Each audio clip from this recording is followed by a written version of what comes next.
Okay, good evening, everybody. This is Patrick from the Poison Pen Bookstore, and we're here with another of our virtual events. And today we have a very special, mysterious event. We're joined by our friend, Allison Montclair, who Barbara will be discussing his real identity. And his brand, I'm sorry, getting ahead of myself here. The brand new book again is called Rogues Company. And they've done a beautiful job with these covers. And here are the first two books in the series right here. So as you can tell from his name on the screen, I'll let Barbara do the reveal. But as always, I'll be monitoring the Facebook comments. So if you have questions for our special guest today, or Barbara, go ahead and put them in the comments field, and I'll emerge from the shadows when Barbara summons me to ask some of your questions. So anyway, over to you, Barbara. Thank you very much, Patrick. Allison, what a real pleasure to welcome you to the Poison Pen. And I'm trying to think, I think the last time we saw you was in 2008 when you appeared as Alan Gordon, your actual authorial name. The one time I was at the store, because you're like in a whole other part of the country from New York where I live. But I was very happy to come out there, and I had the great honor to be in a presentation or a two-person panel with the late Sharon K. Penman, who was brilliant and very lovely to me, very gracious. So, but yeah, that was the one time I was at the store. Well, and hello, really everybody. Yeah.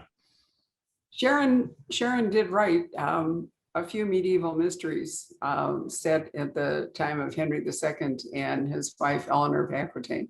But she, you know, she was a brilliant historical novelist, but brought them together because Alan is the author of the of 13th Night and seven other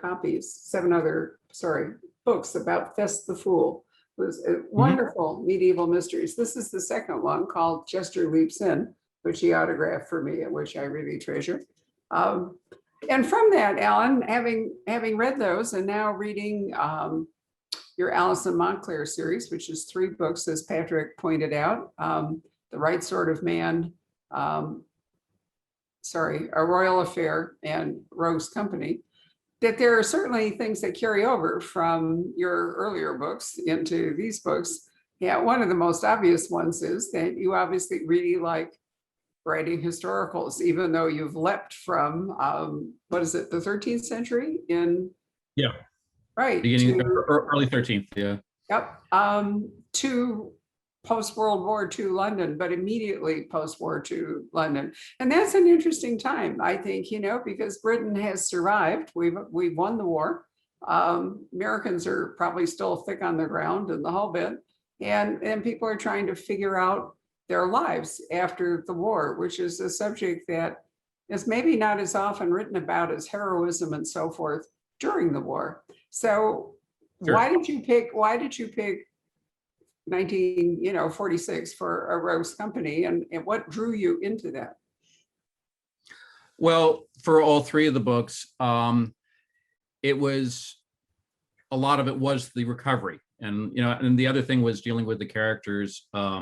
For those of you who are not familiar with it, I have, this is about 2 women who start up a marriage bureau in 1946, because we didn't have, you know, the internet back then. So you had to meet people by being introduced or just randomly.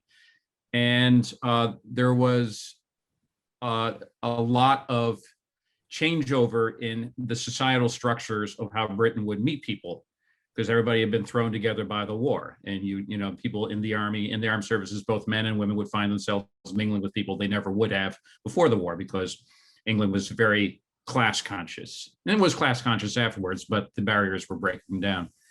So I was interested in that changeover. I was interested in having 2 women.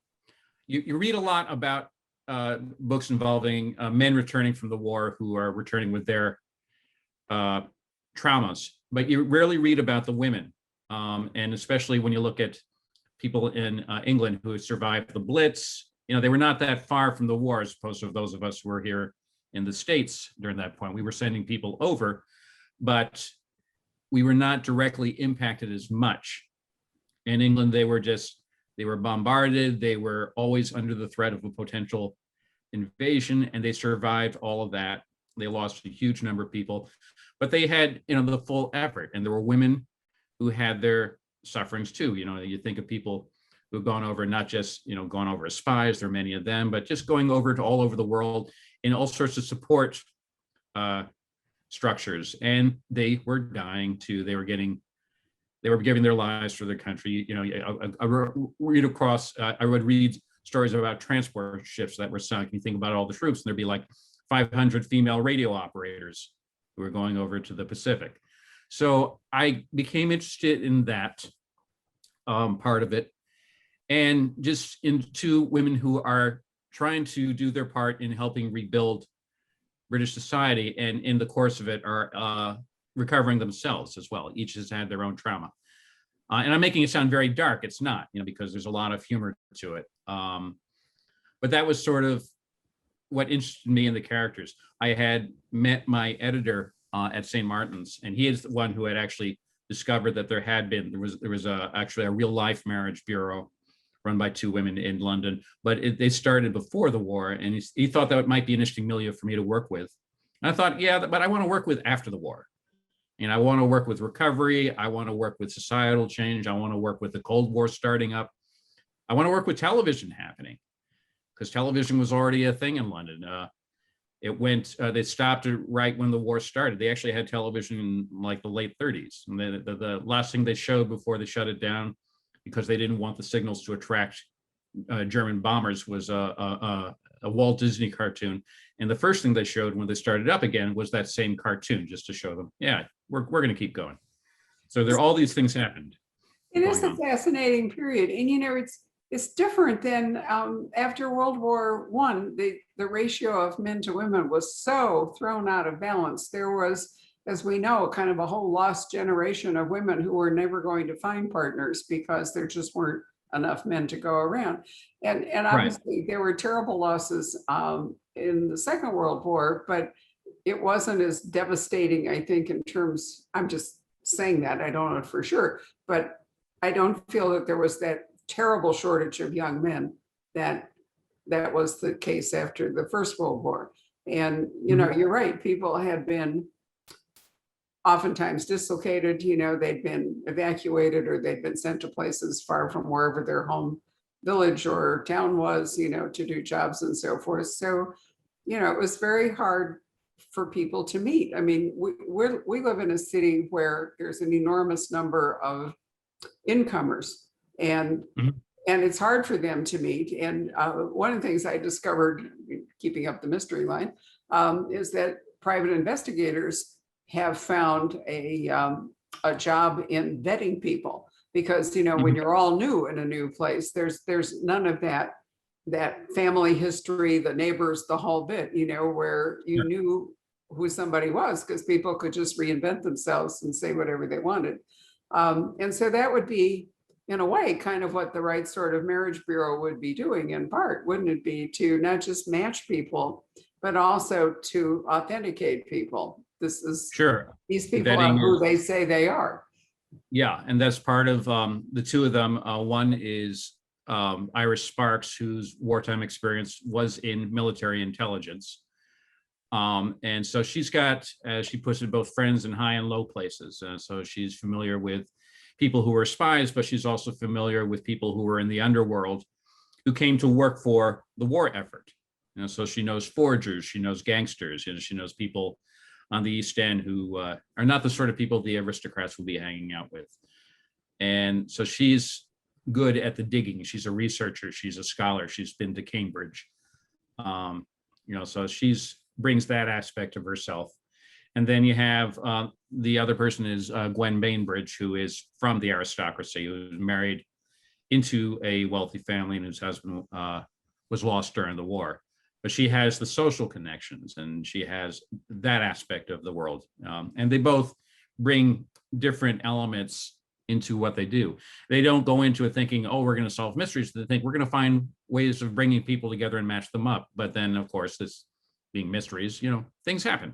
And before they know it, there's They do there's a happen. hurdle. Yeah. Sure. And if you're actually part of your job is to authenticate people, then it wouldn't be surprising that you would be led into some tense situations, maybe occasionally murders, Sure. because people Mhm. like to keep secrets. And in fact, in their second book, A Royal Escape, we don't want to say a lot about it, but they gain a royal client, or and it goes to show the reach. One of the things I've always loved about your books is that you do go through a whole social structure, but your detective, whether it was Fest or whether it's um, these two women, are both insiders and outsiders in society. And Yes. and you do they have special skills. I mean, Fest was a jester, right? So he had a lot of physical skills, and he was very good at deception and so forth. And because of his unusual role, he could go high and low in society. And I think you've done a great job with these two women by kind of dividing those things. So you've got Iris, who has a skill set honed by her service in the war. And you've got Gwen, who has, as you say, this is something Anne Perry has dealt with a lot, in her Victorian mysteries is, Thomas Pitt, a policeman, and he marries somebody in the aristocracy, and she can go and ask questions in the drawing room, and he's down there in the servants' hall, and, Exactly, yeah. and that, I think in a society as stratified as Britain, that makes a lot of sense to do that. But I think the other thing that is the big carryover for me is how funny you are. You are a really witty writer. You're not a slapstick kind of guy or whatever, but you are elegant and witty. And that was true in the Fest books. And I think it's really true in these books. There were lines where I just laughed out loud. Okay. And it's banter between the two women and in conversation, but it's also in their view of looking at people. So are you naturally that way, or is this something you bring to writing and you're not naturally that way? How's that work? Yeah, well, I could give you an answer. My wife could give you another one, because I try everything out on her. I was very influenced when I was growing up. Don't want to get too long involved, but sort of a liberating force for me was when I discovered the Marx Brothers. And again, that's not necessarily subtle humor, but the idea of improvisation has always been a large part of my life. And then later on, I discovered gestures and commedia dell'arte and things like that. And that's always something that I would not necessarily be able to pull off myself, but I like to project myself into characters who can. I did a brief foray into open mic stand-up comedy, which was probably bleak and depressing stories to tell, but occasionally I can make people laugh. But I always used to say I was at the top level of the comedians who are never going to make it. I was about as far as I could get with that. But the writing is it's a way for me to express it, and it's a lot of fun to do, and I try and keep it organic and natural to the story and to the characters, not force a situation just to get to a joke. Or I think I've cut down on the puns with this series. So I think that's a natural part of me, and I probably annoy my friends and my colleagues a lot when I try and be funny. So I should probably tone it down. But my poor wife, she gets the brunt of it. I'm always trying things out on her. But she's my first reader. And she's also, she's had a career as an editor, so she's just a wonderful person she's a wonderful person to have around for any reason, but for the writing as well. She's just been a huge help and influence on all of this. So it's always fun when I hand her a chapter and then I run off to the other room and then I wait for the laugh or the groan or whatever, to come floating through, and I go, yes, okay. Well, I think your medieval mysteries, you did lean more heavily on humor, but in this series, it doesn't feel forced at all. I think it's very organic, and for that reason, I think that you can successfully pilot this series through a number of succeeding chapters. Because one of the real problems with quote humorous mystery is that you always have to up the ante. You know, it's the same thing that happens on comedy shows. You know, I mean, Laugh-In was hilarious for a year or two, and then it Mhm. began to feel strained. And you know, I remember George Gobel. You know, the first time he sawed off the limb on the tree and the tree fell down and he was still on the limb was hilarious. And then you know, so you have to kind of keep upping your game. And very often, humorous stories or humorous writers, their work turns into caricature because they have to keep upping it in order to make it funny. But that's not what these books are about. These are serious books where these women are doing, you know, real investigations and trying to find their way after the war, which we'll get to. And the humor in it is just part of who they are. But I wouldn't Yeah, describe these as humorous mysteries. I mean, I didn't think that is, they're witty, which I think is different. yeah, And and then actually, and there's also a lot of it is sort of the way they express attitude, being women in a male-dominated society, you know, for one thing, and then also frequently finding themselves in unusual situations. I think to a certain extent, humor, when it's used by people in real life, is a defense, which I think comes across. You know, it's part of the face that we show, or the shield that we use. So I think that's playing a part in how they operate. And then there's just, you know, the relief of, oh my God, can you believe what we just went through? You know, looking back at it. So right. Well, I mean, it's not any different probably than the kind of Black humor that people, you know, cops and medical examiners and so forth use to deal with a present situation. I think looking back on the war, which as you point out, for Londoners was immediate. I mean, it was all around them. yeah, That humor would be one way to look at it. But of course, you know, Iris is an outsider to too much. And she's the one who I think is more of an iconoclast. I mean, Gwen is trying to find her feet within the family she married right, into. And now she's a widow and she has a young child, and she has um, his grandparents, her in-laws, are hostile. You know, they have a different way of thinking she should bring up this child. They're devastated that their son has died, you know, and they want to take over Gwen's life and raise her child. And because they have the money and the big house and the power, and she doesn't really have a lot anyway, it's hard for her to stand up to them. So Iris, on the other hand, has well, you tell us about Iris's boyfriend, because I think that was the other thing I very much liked in the Fest the Fool series was the romance, you know, that Fest engaged with other characters, and there was always a romance going. And I think you brought that into this series too. So each of them has relationships, but Iris is the one where she's actually got a current lover, whereas Gwen is stuck in a house with her in-laws and her small child trying to figure out what to do. yeah. Well, I'm trying to keep different, you know, an imbalance, I guess, going, because Yeah. that drives things. Iris finds herself at the end of the first book agreeing to date a gangster, in fact, a gang boss. The British term back then was spiv. So, you know, a East Ender who's running black markets and probably running a few very unsavory operations I haven't delved into too deeply, but a guy named Archie, and it's been a lot of fun to write.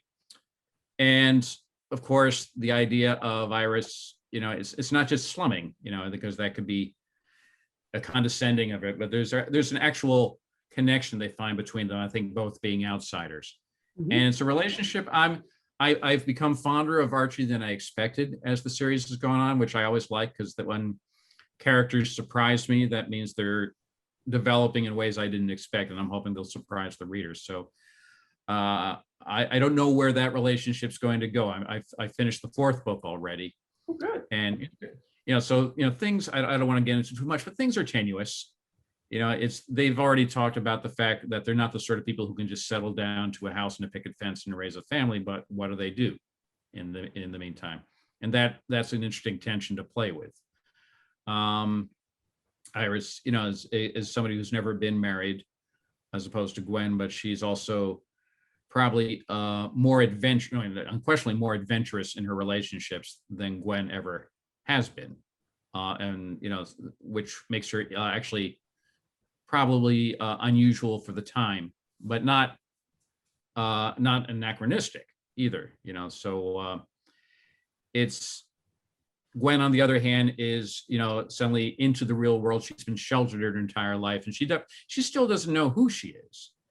She's always been given this role. This role's been forced upon her, and you think, nice velvet cage. It's a world of privilege, but again, she hasn't found out who she is yet, and being exposed to Iris and to this odd world that they keep finding themselves in with gangsters running about is an eye opener. So it's been interesting to see them develop. I'm not trying to say that it's going to be a set pattern. I sort of see what happens each time around.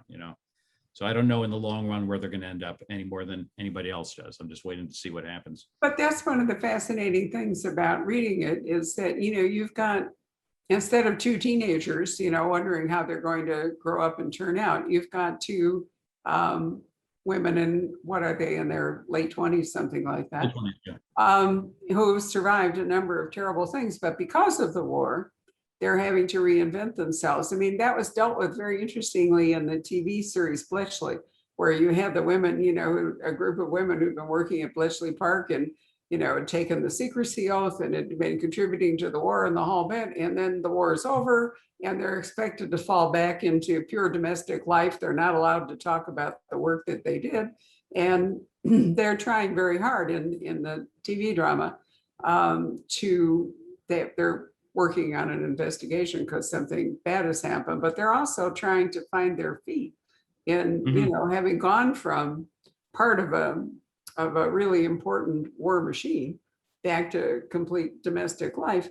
Now, Iris, because of the war and so forth, Iris has developed some unusual skills and, some lethal skills. Yes. And so she can be more adventurous. And I think it's useful to have somebody like a gangster, just like it's often useful to have a policeman in an amateur sleuth series.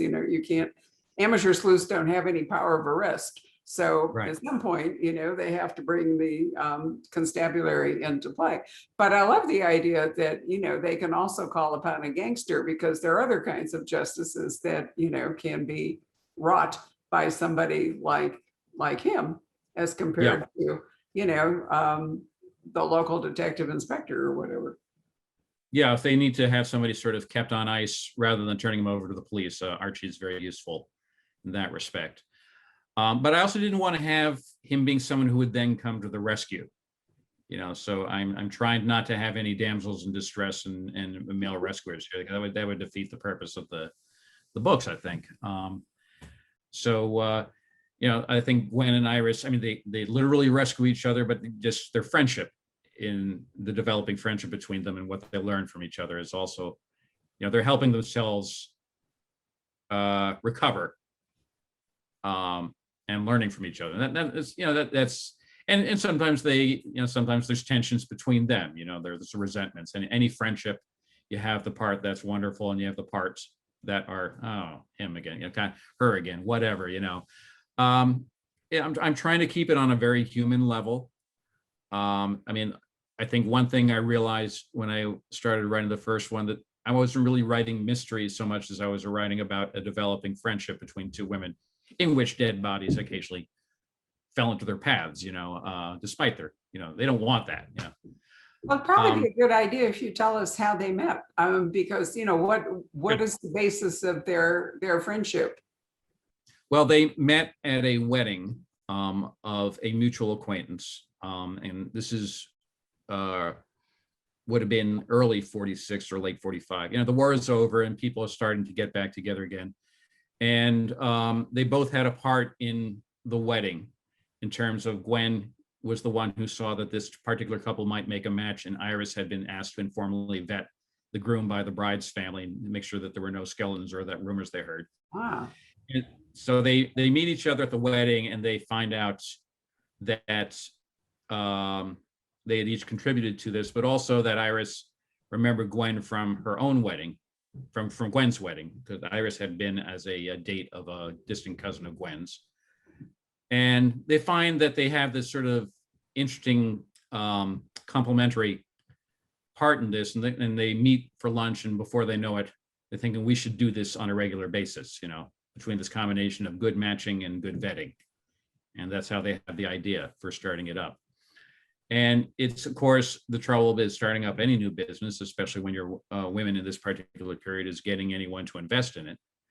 And they end up in a very tiny office with 2 used desks, one of which has a leg missing and is propped up by a copy of the Forsyth Saga, because that was about the thickest book I could think of. And they're slowly, putting together. They have a fee for when you go in the office, and then they have a bounty collected when a marriage actually happens. That's the financial structure of it. And so when the first book starts, they've been going for about 3 months, and they're not really profitable at this point. They're sort of hand to mouth.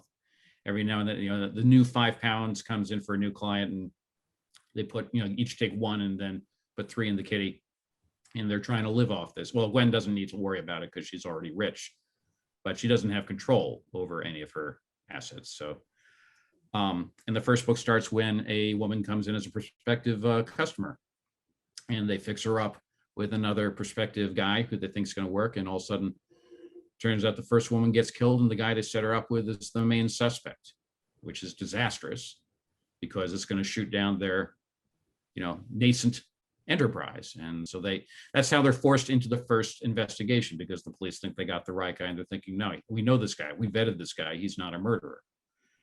And they have to prove the police wrong. And that's how they get involved. And then as we pointed, or as I was saying earlier, there is investigative work in doing a matchmaking service. Sure. But you do have to, again, as I've said, authenticate who each person is. So you're right. It's a wonderful basis when one of their clients is accused of something. If they've actually done their homework, they're in a position to make a judgment about whether the client could in fact have done the crime. Your second book, I think, is really ingenious. And I have to say, I wish we could talk about it all the way through, but I don't think that's fair. And I should have known it. I really didn't figure out till the very end the thing upon which the solution would occur. But if I fooled you, I did a great job. Wow. Well, I vaguely knew the deal, but I wish I could talk about it, but I'd forgotten it. And I wondered where you were going with it all the way through. And then, of course, subsequently, since Prince Philip is a part of this book, his death reminded me, of how apropos your book is, because I don't think many people actually know the background, his family background all that well. I mean, if you didn't know it, it would have been more obvious what was going to happen. And I think his family had so many difficulties and so forth, and that it may not occur to many people why you could write that particular story. But I thought it was fascinating, and it took on, as I say, much greater relevance with his death, in the sense of remembering who he was and where he came from. And, it's a remarkable life to make it almost to 100, and in a role that he probably temperamentally was never suited to. Yeah, but it was also, I'm looking at 1946, and I'm just looking at what's happening in society at that point. And one of the things was, again, the courtship. And that was the year they became engaged. They got married in 47 on television. And so, I'm looking at events that I could tie into the books. And sometimes I'm reading through, I read through like the Times of London every day for that period, for the months, which fortunately there was rationing of newsprint. So it wasn't a very long newspaper at that point. It was 8 pages, and it shot up to 10 in October or something like that. But I'm just looking for anything that will, trigger an idea. I'm looking at adverts. I'm looking at what inventions are happening. I'm looking at, local events, world events, and you never know what's going to be grist for the mill. So, I thought I definitely had to do something with the engagement, and maybe I'll get to the wedding several books down the line. I think long term, well, the 48, I get to the London Olympics, so that'll be fun, but I'm not even in 47 yet. I haven't even got to New Year's Eve yet, So, if you're running a marriage bureau, weddings and engagements are obviously interesting, but it's also true that, that the aristocracy and the royal family were the celebrities. I mean, in America, we're today obsessed, with Hollywood and people who are just famous for being famous. But in England at that time, celebrities were in fact the royal family or people connected with them to some extent. Not all, Times had a but yeah. yeah. The Times had a daily court circuit. Every day in the Times they would tell you what the royals had done the day before and what they were planning to do today. Whether it was opening a new factory or appearing or taking greeting somebody. That was one little column devoted to that daily because everybody had to know. Exactly. This is all before social media, so it was the Times that was the keeper, as you say, of the court calendar. But now, in your third book, A Rogues Company, you go in a completely different direction, and I thought it was fascinating. In part, you're commenting on Britain's colonial, not yet past, but you bring somebody into London from where? Tell us about it, because I think you did a wonderful job with it.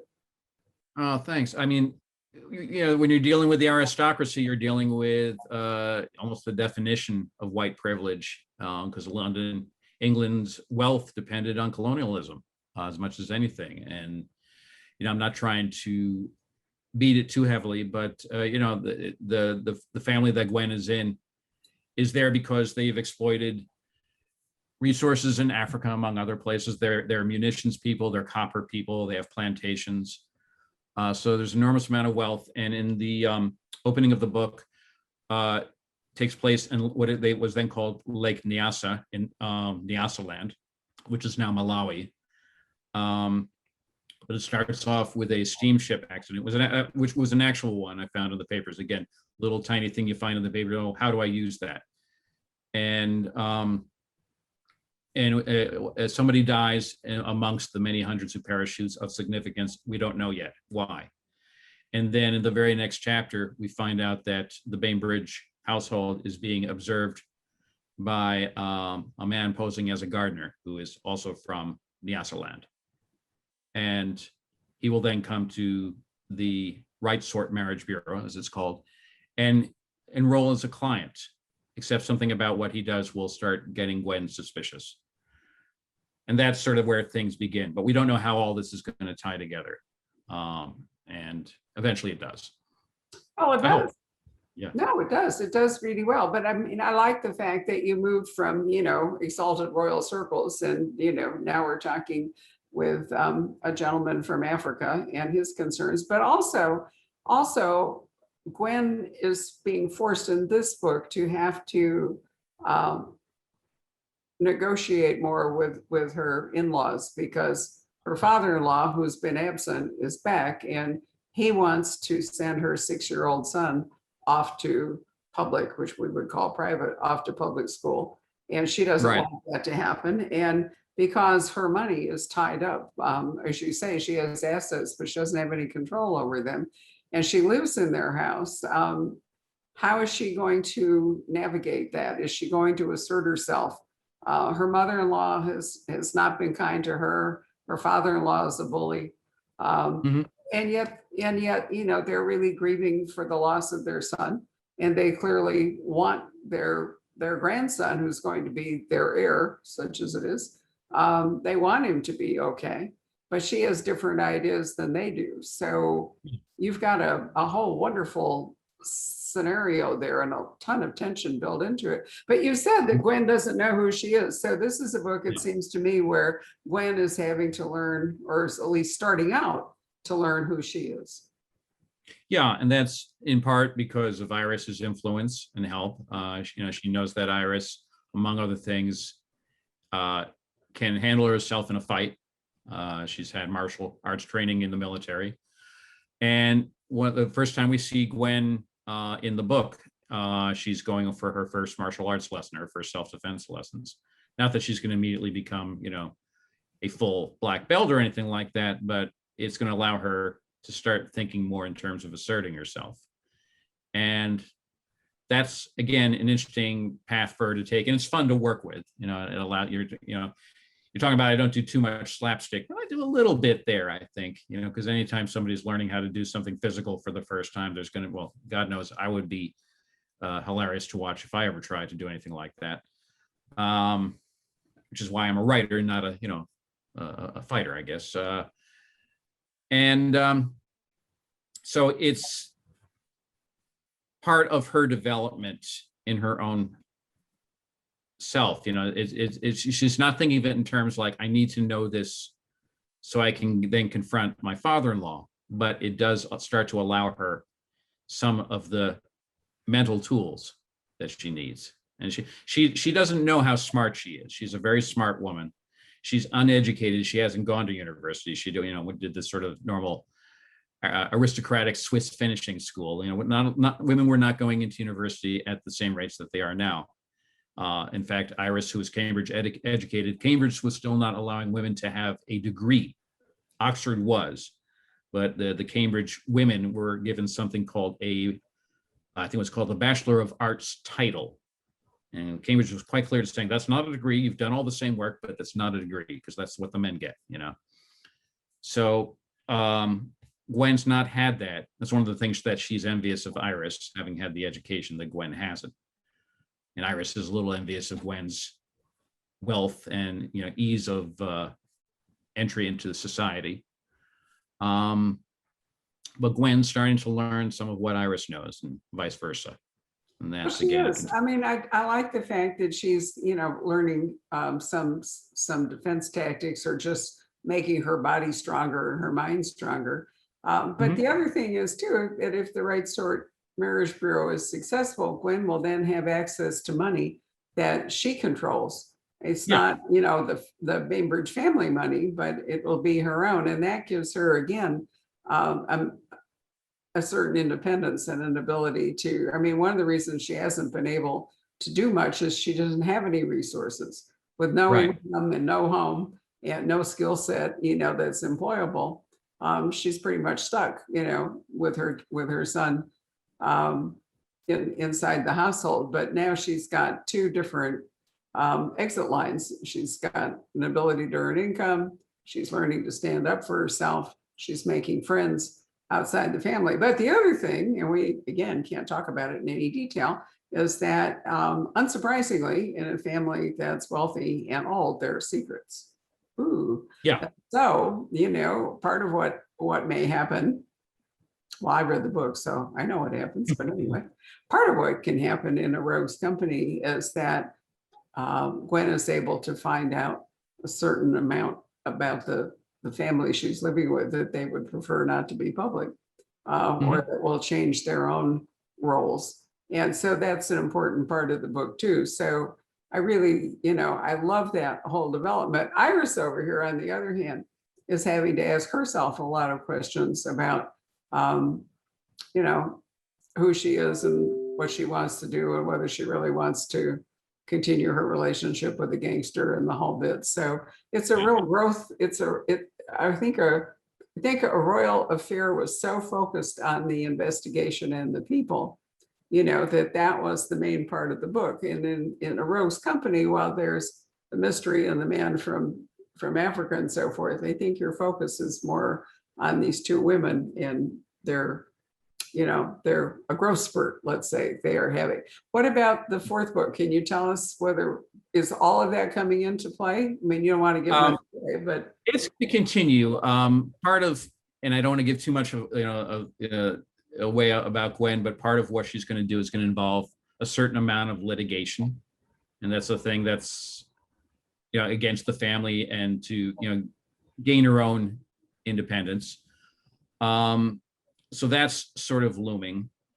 I have a scene where she meets the attorney who's going to take on her case for the first time, and she's trying to talk to him about, you know, what's going on, and then inevitably she starts leading into the investigations, which, like, he's looking at this woman who he thinks is just an aristocrat, and all of a sudden he's hearing about murders, and everything. So it's a fun scene to write. It was a fun scene to write, but it's going to involve, and I'm getting into, again, what was happening.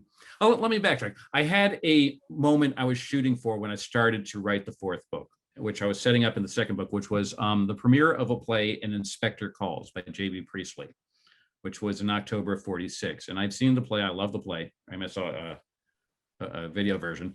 And so and among other things, it launched the career of a guy named Alec Guinness, who was, a struggling actor at the time, but he had a supporting role in it. And so Alec Guinness shows up in the second book at a reading by a playwright, playing the parts in it. He's just called Alec. My friend Alec, he's going to be the new Priestley play. So I'm trying to set up, I'm thinking, okay, I'm going to do something in the theater, because I love theater. That was my intent when I started writing the fourth book. But then I started reading the London Times.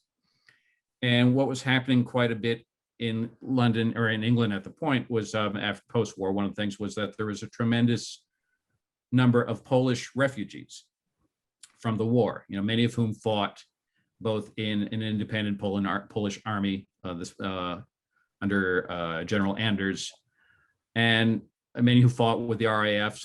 I think a substantial percentage of the planes that shot down by the RAF, 30% of them were shot down by Polish flyers, which is something that you don't hear a lot about. But there were resettlement camps all over England. And there was a major problem saying, well, the war is over. What are we going to do about all these people over here? What are we going to do about Poland?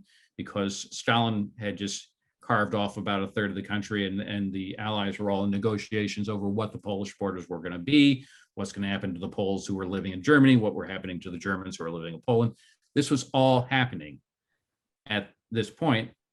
And in the middle of this, a Polish woman comes to the right sort from one of the resettlement camps looking for help and looking for, to be married off. And they refuse her. And why that happens begins to drive the mystery. So so it ended up not involving an Inspector Calls at all.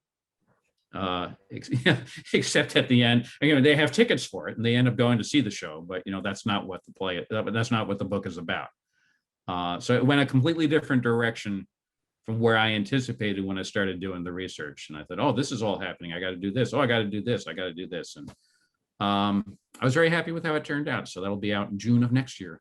And, I'm delighted to hear that. And it's interesting that, that you started out and then the research led you in a different way. There's an author called James R. Benn who's written a wonderful series that takes us all the way through the Second World War with a character called Billy Boyle. But Billy's friend is a Polish count, Kaz, it's called Kaz. I probably can't even pronounce the Polish name, but that's the only other thing that I have read in which, the role of people from Poland in the war and so forth and in England has been brought out so well. He started his first book with the Norwegian court, moving out of Norway into England for the duration of the war. So, we don't know as much about some of the peripheral countries, so to speak, as we do, about the ones that were more in the thick of it. But Norway was dreadfully occupied, and Poland was caught in a terrible pincer, between Russia and Germany at the end. And so I like the fact that these stories are bringing things to our attention that, we know less about. But things I didn't know about either. So that's part of the fun of doing the research. I'll go, oh, this will happen. Then I'll buy an entire book about it and, study up and start hitting all the footnotes and finding out where the sources were. So I go down a lot of rabbit holes. Yeah, you can easily go down rabbit holes, but you're good at now, making them so thick that the book is just a big stumble from one to another. They actually have wonderful logic to them. I asked you, I said that the carryover from one series to the other was that you obviously love writing historicals and you love writing research, or research, as the British would say. Why is it that why is it that British history interests you more than American? Why are you choosing to write a British mystery rather than an American mystery in 1946? I think it was closer to where the action was, both in terms of the recent war. Again, they were recovering. We were not bombed like they were.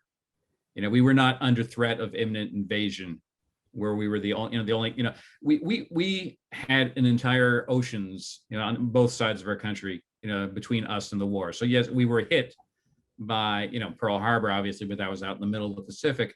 So there was a divide, and there's whole other things that were happening here you could write about.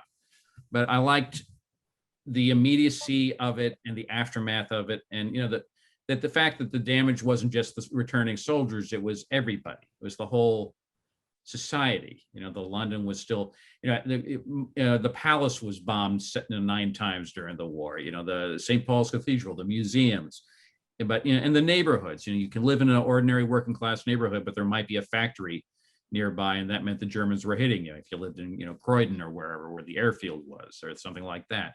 So everybody was hit, and those who stayed in London, but then there were people who were shipped out to the country. All of the children were sent out, the evacuees. It just was hugely disruptive compared to what happened here, and that was interesting. And then the post-war, where you have people being returned, the men coming back to trying to get their old jobs back, but the women, were working in things they'd never done before, and then kind of many times finding out, hey, I like working. I don't want to be a housewife again, or maybe I do want to be a housewife again. There were all of these different tensions happening that were fascinating.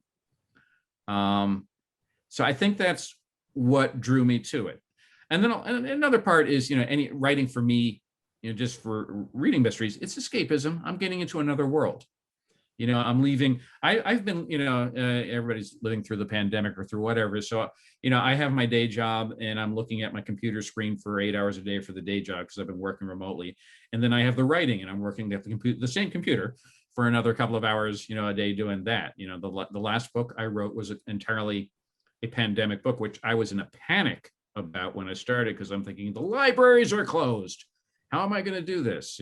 But you find resources. Apparently the books exist, but you have to buy them yourself, rather than take them out. So There you are. that's good for you, though. That's good for you.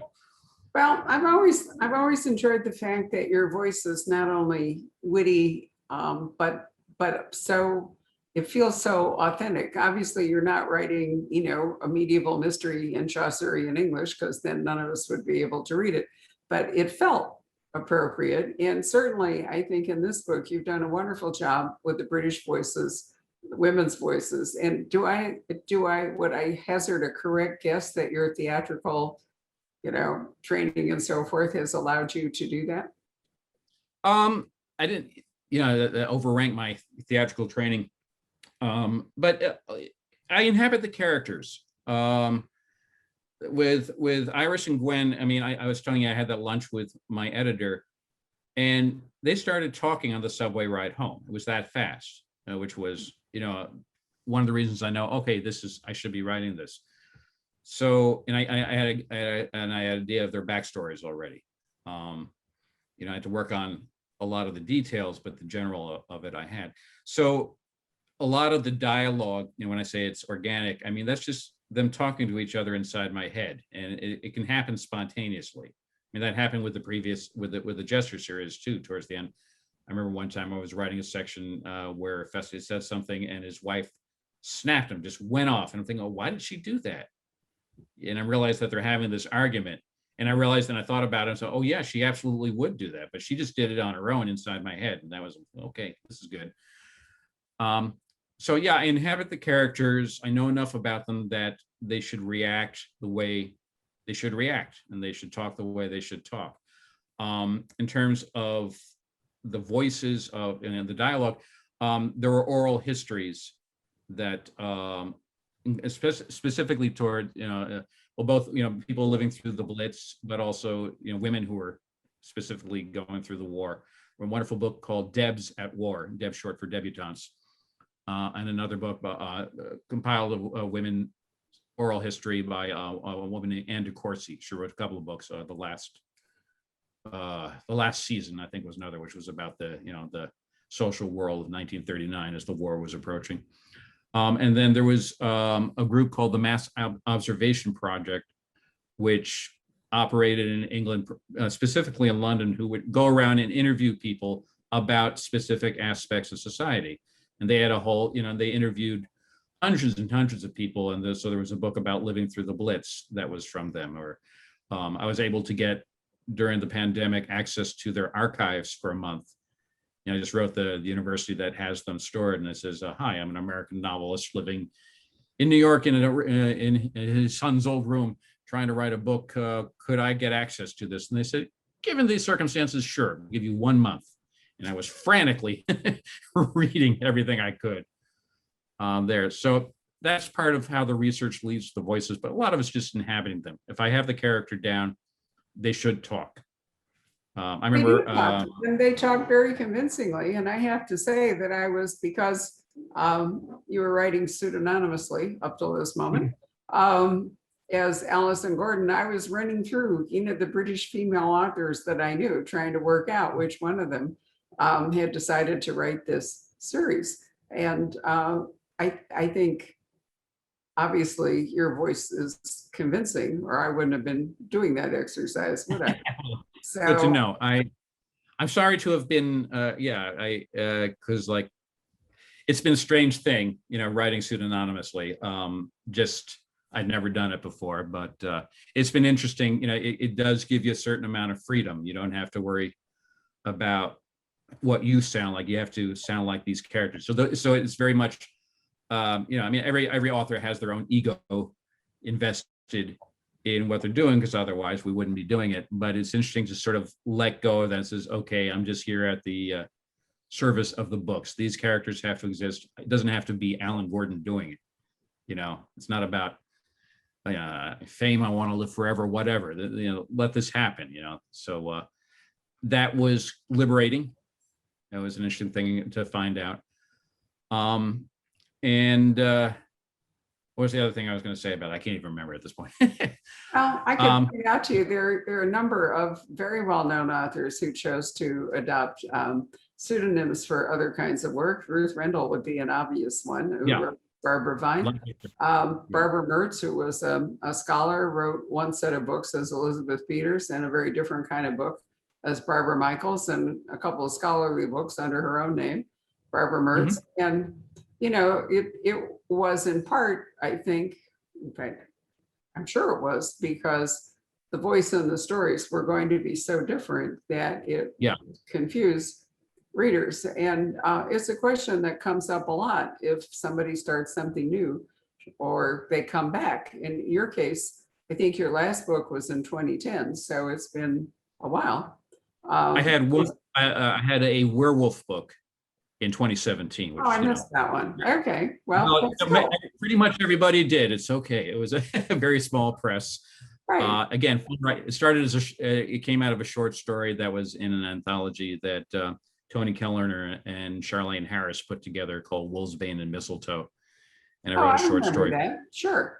Yeah, no, but I mean, my point is that I've heard many writers have talked about, whether they should write some. Michael Carita is another example. Michael Carita, who just has a movie out with Angelina Jolie and all's done very well for himself, is also adopted a second name called Scott Carson because he wanted to write much more in the field of the supernatural and horror than in the more regular crime and thriller. And it was decided that he would do better to have two different names because the books were so different and the voices were so different. So, you know, it's not at all unusual for authors to do this as a, part of it's a signal and part of it is to find new readers that might not gravitate. But eventually it always comes out. And then there's Mary and Dick Francis, and everybody was shocked to think that Mary Francis wrote the books, but Dick was he was the source, he was the authority, and so what difference did it make whether? Right. Uh-oh, you froze.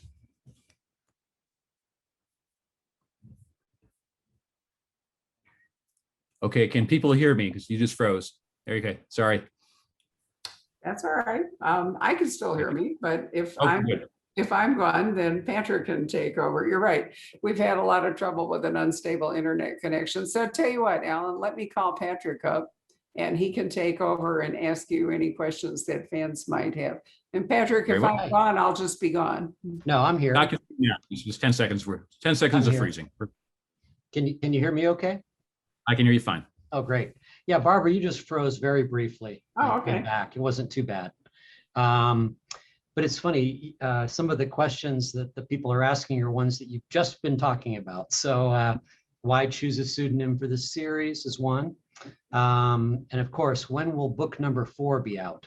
Is the June of whatever next year is, 2022. 2022. Do you have a title or can you reveal that? Well, okay, I have my title. My titles don't always get accepted. So in fact, of these 3 books, the first title, The Right Sort of Man, was the only time where the first title was agreed to. So the 4th book is called A Remorsefulness of Exes, which is Iris thinking there's got to be a collective noun for all the ex-boyfriends in her life. So she comes up with, it's like an ascension of Larks, a remorsefulness. Right. I hope they keep the title because I love that title. So, that we'll see, but it will be out in June. And then after that, we'll see what happens. Hopefully the series will keep going. Let's see. I'm working on book 5. Sorry. Jean asks, let's see here. Are you writing another? Yes, you are. What other authors do you like and read? I'm reading less because it's the writing is taking over so much of my can you hear me? Just right there. Okay. There are a few people I absolutely love. Ruth Rendell was mentioned. She's definitely one. P.D. James I like. American authors, Tony Hillerman is one of my favorites, the Leap Horn and Chi books. I think he's just one of the best we've had. And there's a lot of people who are just writing good stuff all over the place. A good friend of mine back in my medieval days was Gail Fraser, who wrote under Margaret Fraser, and she was one of my favorite people, not just authors. We were like evil twins when we got together. But she also wrote a wonderful medieval series. Actually, she had a spin-off. She had the Dame Frevis and then the Joliffe series. So those were both good.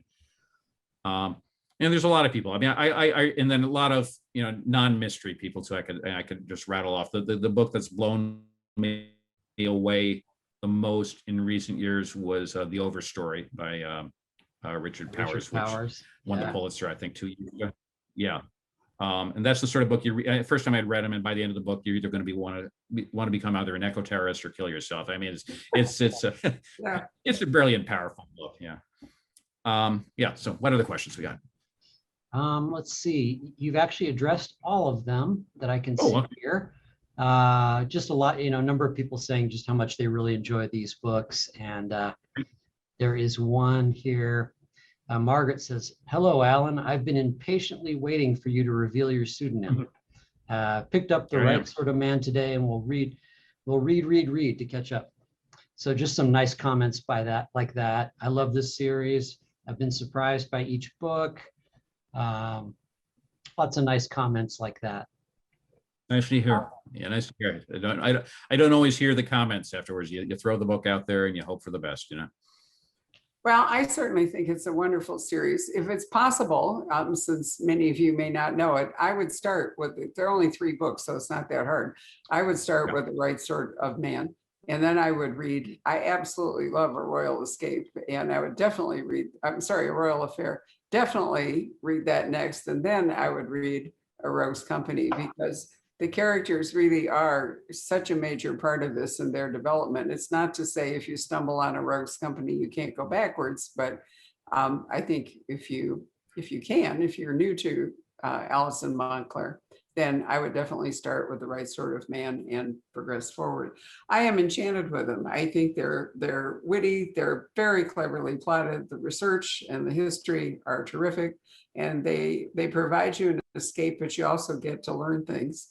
And I agree with Alan that there's much more written about women being heroic during the war, and men being heroic during the war, but it's a lot harder to find stories about everybody readjusting. Joseph Cannon wrote a really brilliant book because he's been all over World War II, but he wrote a book called Istanbul Passage, which is a spy story. But nevertheless, that was the same thing. But for a guy, you know, he'd put his life on hold and he joined the early version of the CIA. And, you know, he'd gotten all the way through the war and he'd been great. And now the war ended and he's in Istanbul. And it's like, what? You know, what do I do now? You know, I have no idea where to go with my life. So it isn't just a female question, you know, it was a question for a lot of men as well. One of the things I see in the Times of London is the want ads, the personal ads, which are on the front page. That's how they did the paper. And there's so many military people looking for professions now, both male and female, and a lot of them want to see the world. They still want the adventure. They've come out, they've been demobilized, they're fluent in whatever languages they have, whatever technical skills they have.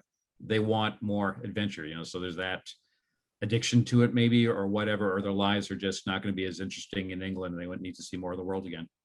Well, but the English have always said, the whole Sons of Empire thing. I mean, one of the reasons the British had an empire was that they had tremendous wanderlust. I mean, they were out exploring and, in their merchant countries. So they were looking for economic opportunities. I mean, the whole idea of the Dutch East India Company, that an early version of a stock, a corporation with shareholders, actually took over a subcontinent and ruled it until the Sepoy Rebellion in 1857 forced the actual British government to step in and take over and make Victoria the Empress. I mean, only the British, would have actually, well, maybe the Dutch did it too, but how rare it is that private enterprise, in fact, became colonists. And that's echoed in this third book here, when Bainbridge comes home.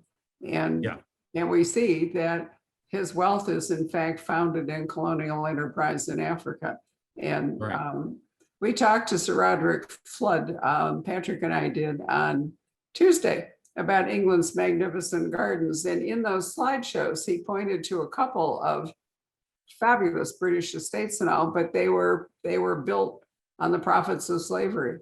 Harwood House, which I call Harwood Hall, and the Princess Royal of Elizabeth's aunt married into that family. I've been to Harwood Hall and been around it, but that whole thing was built on the profits of slavery. So, we're all dealing with our colonial past at the moment.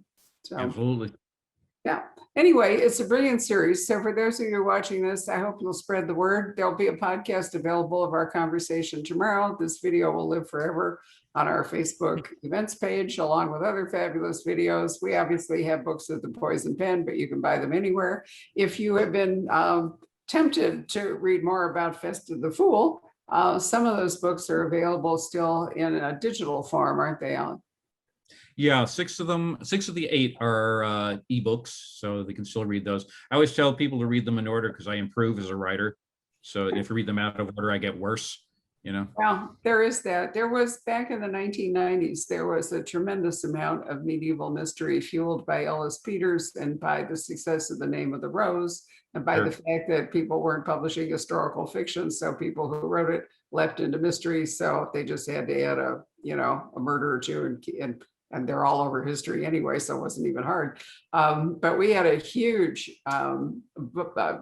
wave of historical mystery in the 90s, and it kind of died away. But I loved it, and I particularly like medieval mystery because there's so much about medieval society and so forth that lends itself, I think, to crime fiction. I mean, it's great.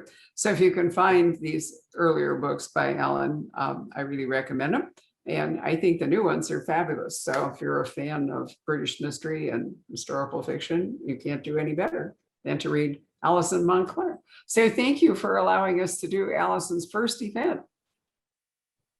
Thank you. I'm very happy that my first event is with you because you've been so supportive of me over the years. And I just want to thank you for everything you've done and that you continue to do. Oh, it's my pleasure, Alan. You know, I mean, I'm an easy bribe because all you have to do is give me a good book and I'm yours.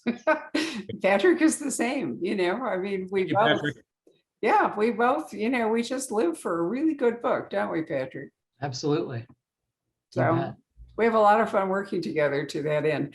Anyway, thank you all for joining us this evening. Thank you, Alan. Thank you, Allison. Thank you, Patrick. Enjoy the rest of your evening. Good night. Good Good night. night.